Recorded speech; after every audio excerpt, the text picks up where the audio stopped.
UDF അധികാരത്തിൽ കയറിയത് മുതൽ കേരളത്തിൽ പ്രഖ്യാപിതമായും അപ്രഖ്യാപിതമായും പവർ കട്ട് നടപ്പിലാക്കിക്കൊണ്ടിരിക്കുകയാണ്.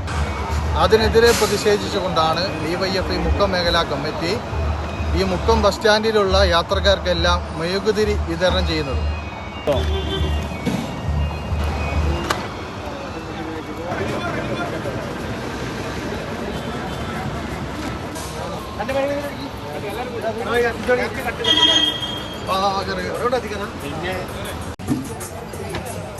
ഇത് മെഴുകുതിരി കച്ചവടമല്ല, ഇത് DYFന്റെ ഒരു പ്രതിഷേധത്തിന്റെ ഭാഗമായിട്ടാണ്.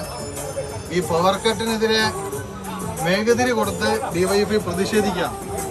അപ്പോൾ ഈ മെഴുകുതിരി എല്ലാ വീട്ടിലും സൂക്ഷിച്ചു വെക്കുന്നത് നല്ലതാണ്. ഈ 5 കൊല്ലക്കാലം കരണ്ടൊന്നും ഉണ്ടാകാൻ വേണ്ടി പോകുന്നില്ല.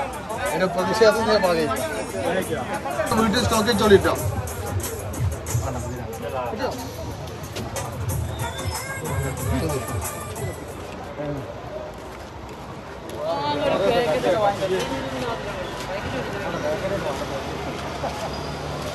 എത്ര വട്ടം പോണേ, എത്ര വട്ടം കട്ടില്ലേ?